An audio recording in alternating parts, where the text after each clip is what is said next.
Hello world, I'm Chris Pirillo, and you've tuned in to another live edition of the LockerGnome Daily Report, or TLDR for short. It's your live look at the tech news, and Ask Me Anything Any Day, and really Q&A. It's a whole bunch of tech talk, and you only get a part of it if you're not a patron. So you get like the one section, but I actually make 3 sections in one TLDR broadcast. So if you want even more tech talk from me, all you got to do is become a patron at chrispirillo.com. That would score you tons of bonuses, including my iPhone 6s Plus review weeks before I did this video. So you get tons of sneak peeks and tons more insight and direct communication with me. That is if you become a patron. It's easy to do. Head over to chrispirillo.com. Today, I'm going to be reviewing my... What? Yeah, those are the patrons right there. This? Oh, this is the TIE Fighter that Hasbro sent, amongst other things that I unboxed last night live on Facebook for everybody. I'll be unboxing this soon.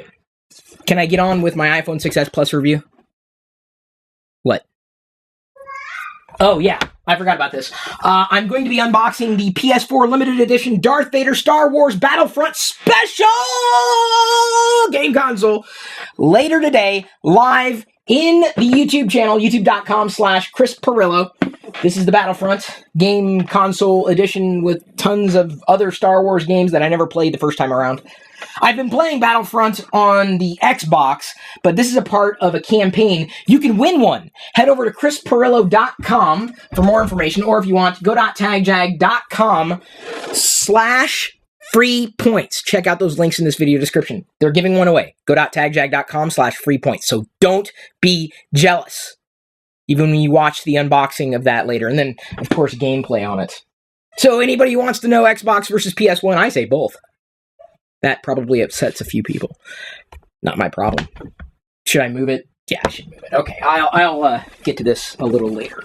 And move on with the matter at hand that sometimes needs 2 hands to hold on to, the iPhone 6s Plus. As many of you likely know, unless you're a drive-by viewer, I had this. I have it, obviously. It's in my hands.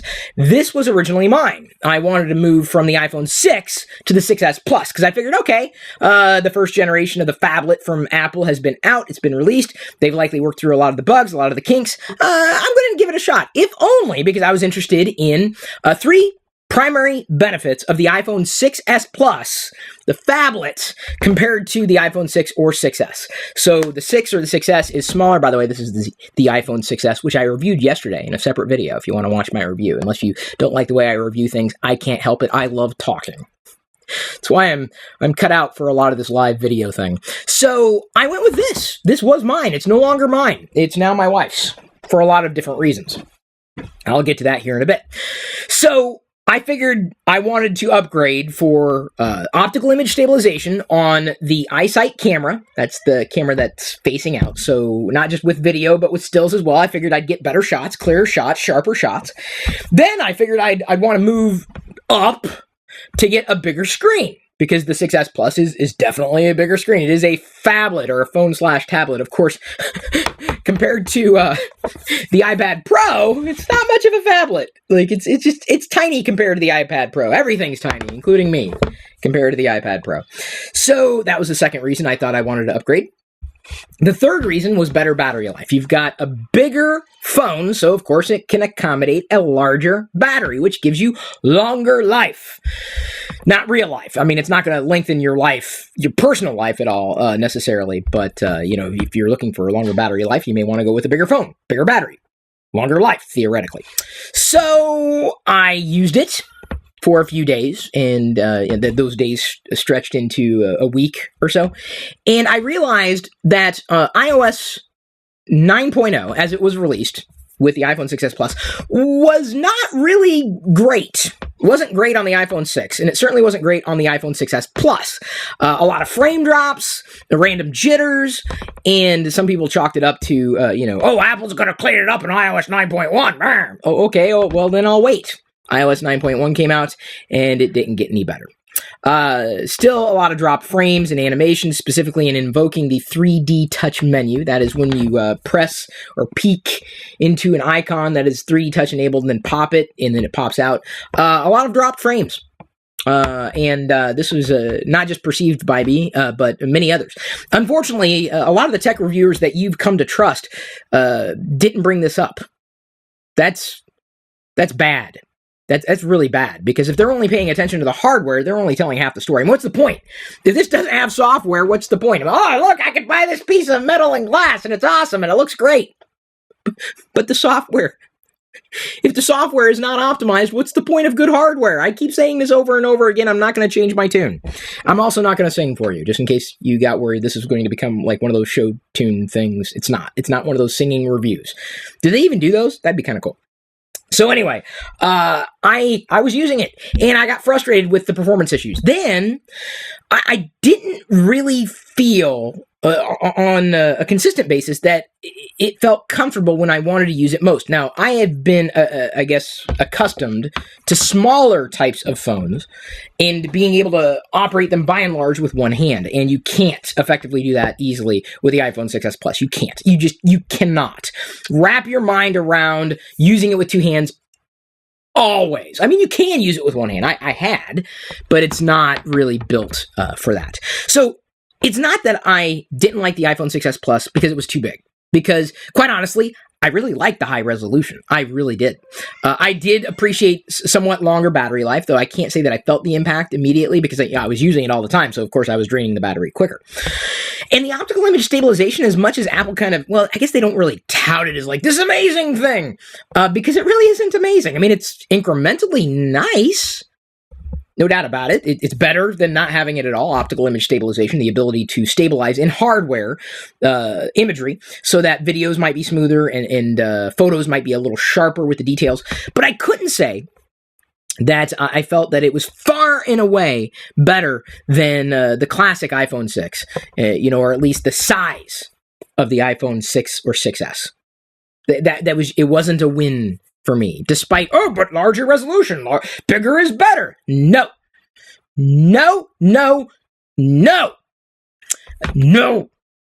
Bigger is not always better.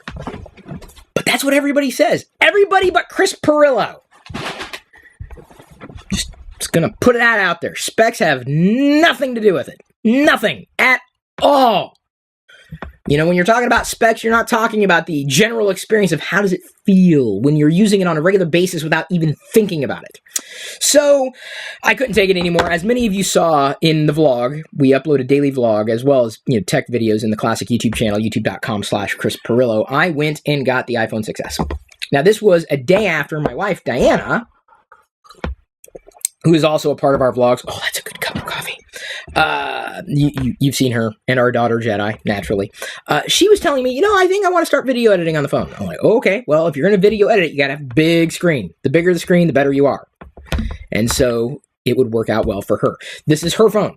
It is absolutely her device. And you have a memory with Chris Pirillo to look back on today. Aw, well, that is so adorable. She's got a memory with me on Facebook. Is it just me, or is our entire life out there? Everybody's lives, right? This is their primary communications device. This is their primary relationship device.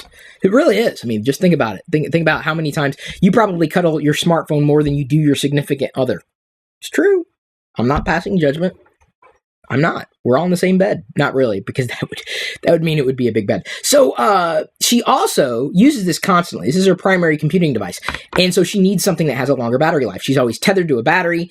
Mophie had sent their juice pack for the iPhone 6 Plus. Sorry, I've got 4 devices tossing about in my head. iPhone 6, 6S, 6 Plus, 6S Plus.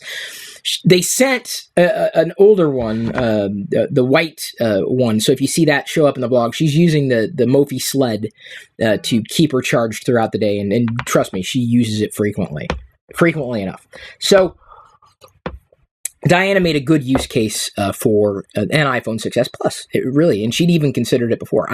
She does mention every so often that she sees a lot of the things that I bring to light that are there, but she couldn't put a finer point on it. In terms of frame drops or a random jitteriness that just doesn't make any sense, or as she kind of described it, Android-esque. That's bad. So I'm still not very happy with Apple software trajectory. I think they're dropping the ball in more ways than one. I'm not the only one who believes this. When it comes time to getting the next gen iPhone, I don't know what I'm going to do. I think I'm inclined to go with the smaller one if they have a smaller and a larger one. I'm inclined. And even though it's been suggested that the iOS 9.2 beta, the later betas, the public beta, apparently they've cleaned up a lot of the animations. Like, they've made them smooth on the iPhone 6s Plus. I'll wait and pass judgment when I see it for myself. Honestly, because a lot of people don't see the problem as it currently exists. They don't even bring it up as a problem. They don't see the difference between 60 frames per second and 30 frames per second. They don't see dropped frames. Even people who work at Apple suffer from this. I think it's suffering. I really do. I suffer from the problem of being able to see these problems. So the iOS 9.2 beta may fix problems, but when it's final, who knows? They may yank out those fixes if those were indeed fixed. But Apple may very well be playing whack-a-mole with a lot of these performance issues with software. I outlined it very, very, very, very carefully and in detail on my post on Medium the other day. There are a lot of things to like in the iPhone 6s Plus. The large screen, I adjusted to it quickly. All-day battery life, video, optical image stabilization. Landscape mode seems cleaner in software. That's another thing I noticed. It's truncated oddly, like the padding is incongruent on the iPhone 6s with any kind of, accommodation of different elements on the screen or different orientation. It looks bad on the iPhone 6s. Some people say, what do you mean? The caret is uneven. Like, there's uneven padding around, like, the caret. Like, if you're viewing photos in landscape mode on the 6S, it's not padded properly. Like, it was done in a very sloppy fashion. Like, we need to put landscape mode on. Who cares what the resolution is? This is an iPhone. It looks way better, way more optimized on the iPhone 6s Plus than it does on the 6S. But I had to turn off landscape mode on the 6S Plus for a few reasons. Sloppiness, like in rotation back and forth, sometimes elements would not unpop themselves. Like when I was sending a photo in messages and I was in landscape mode and then I rotated to portrait, like the title bar stayed on the side and the keyboard popped up, and it was just like, layout is such a hard thing to deal with. No engineer at Apple understands how to deal with design anymore. Not a single one. And I'm not the only one to say this either.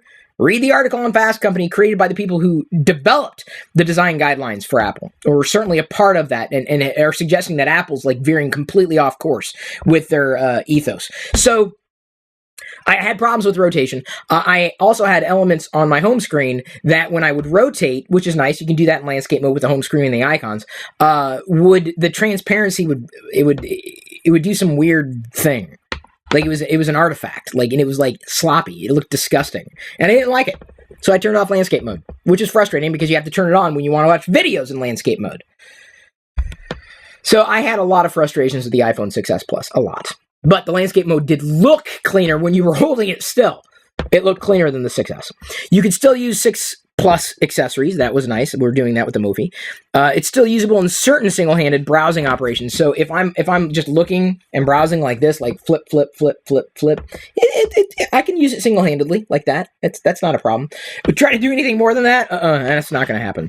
I would say that as far as the Taptic engine was concerned, it's cleaner. The vibrations are definitely cleaner on well, that's not just with the 6S Plus, but also the 6S. A lot of things I didn't like, and many of the things that I've already pointed out. One of the things that I will also say that isn't really a spec, and this happens with Diana frequently as well, it'll fall out of your pocket easily. Even I have deeper-ish pockets, but, inevitably, like jacket or hoodie or whatever, you got to be careful. This thing it's big, and it will fall out of your pocket way more easily. This might... Every so often, this fell out way more frequently. And by the way, it's already been dropped on the cement a few times, and it's fine. So good on Apple. They constructed a good screen there. That's just another thing to point out. Unoptimized apps look completely horrendous on the 6S. Just like unoptimized apps are borderline horrendous on the iPad Pro, because what happens is you've got these classic apps that were optimized for a certain screen resolution, right? And they're not adhering to Apple's guidelines, and Apple falls victim to this all the time anyway. But on a smaller screen, an app that isn't optimized for higher resolutions or the newer iPhones, you'll see that the title bar, this is the telltale sign, the title bar, the text stays large. You'll notice this. One app, for example, and I love the app. This is probably one of the apps that I keep no matter what. The Star Wars app. This is a prime example. It's not yet optimized for the bigger screens, which is frustrating. It looks even worse because it's still unoptimized, but instead of being unoptimized on a smaller, larger screen, it's unoptimized on a larger screen. So it just looks blown out. And I kind of feel that way with the iPad Pro and these apps as well. Let's see if I can pull one up here. Oh no, I guess it's not installed, and Diana doesn't have the Star Wars app. Oh well, we can fix that. I can install it for her. I don't know if she's going to like that. So, I found the optical image stabilization to be nice to have, but honestly, can't say that I took any better pictures than with the iPhone 6. It's nice to have the megapixel bump, as I mentioned yesterday in the iPhone 6S review, going from 8 to 12. Fantastic. You get more megapixels. I'm not going to complain. But in terms of a better quality photo, less blur, sharper shots, I didn't see it, not even in low light situations. So I can't say that it was warranted at all. Let me put it this way, unless it changes dramatically, that's not likely going to drive me to a phablet next time. I'm probably going to stick with the smaller iPhone screen, unless they create one that's in between. Who knows what they're going to do? Who knows? No one really knows. No one knows. Some things I really attribute more to iOS, or the selling point, two selling points for the iPhone 6S and the 6S Plus. I'm putting squarely in the category of gimmick right now. Mind you, I put Siri in the category of gimmick. This is the scenario of Siri. I ask it questions 3 times and ultimately just give up. It's easier to figure out another way to do it. Using Siri is the equivalent of trying to pick up a piece of lint on the floor with your sock or with your foot with a sock on. That's the equivalent. And you try it for 5 minutes and you realize you can just bend over and pick it up in less than 5 seconds with your fingers. Siri is using your foot with a sock on to try to pick up lint from the floor. That's Siri every single time. It's gimmick. It works part-time all the time. You can't count on it. So 3D Touch is kind of the same way. Past the performance issues, the absolute performance issues of 3D Touch taking to me, a big hit, at least in current iOS versions that are finalized, that are out there in the public. Not beta, can't talk about beta. The world is not using beta, at least with the iOS versions. And that iOS is the platform, the operating system that the iPhone runs on. I had, problems with the animation, but the problem with the 3D Touch is it's not used anywhere, everywhere, all the time. So you'd go to use it in an app, and it's not enabled yet. So you couldn't use it. So you just forget about using it. See, that's the problem. Unless it's enabled everywhere, you'll forget about using it. Imagine if, I'll give you an example. Cut, copy, and paste was only available in the email client. That to me is how it feels with 3D Touch. You can use it on some icons, but not all. Which icons? Shrug emoji. So it's hit or miss. And even then, as I talked about in the iPhone 6S review yesterday, sometimes I tap too hard when I don't want to 3D touch something, and it starts to 3D touch something, so you have to be even more sensitive with touching the screen. I had that issue with the 6S Plus. More so, probably, because I had to use it with 2 hands.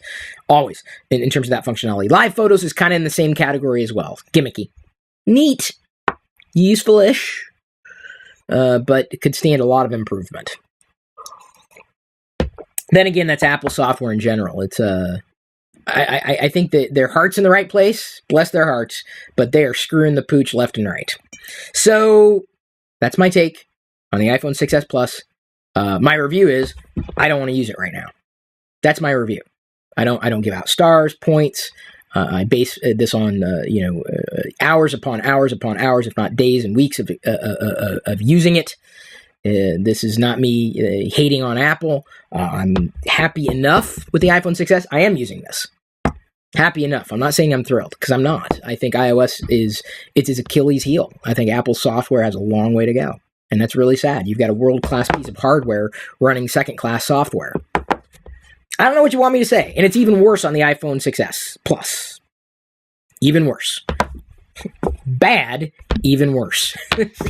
I look at it as the least of all evils. Why don't you use something else? I do use other things all the time.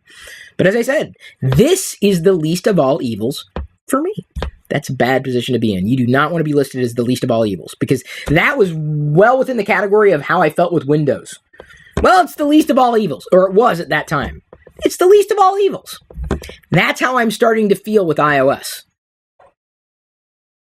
Not a good position to be in. Not a very good position to be in at all. I'm not saying iOS is a Windows Vista, by the way, or a Windows Me, or a Windows 8.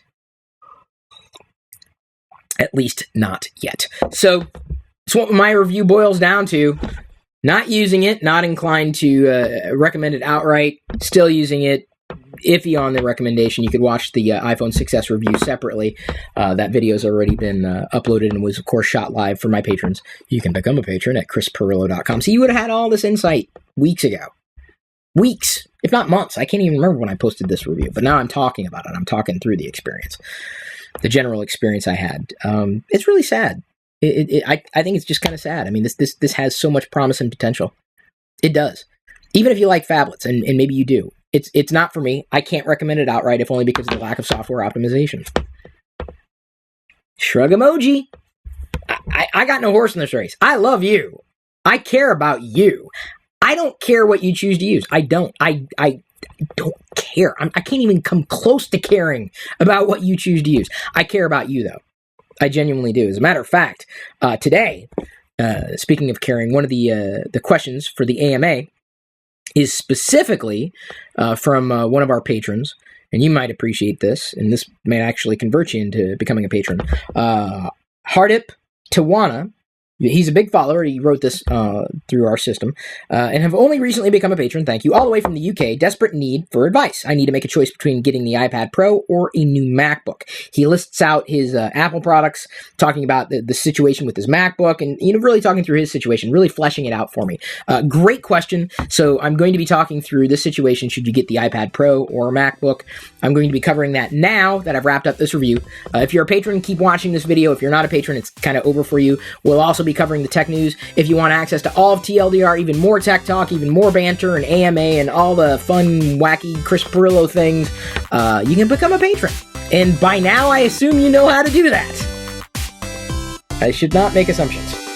Today's free podcast highlight was brought to you by all of my active patrons from chrispirillo.com. If you want access to the full TLDR episodes, both audio, video, past, present, and future, which can be up to an hour long or longer, with even more tech insight from me every weekday, plus other bonus content without ads, and support me at the same time, you can sign up to become one of my supernomies too.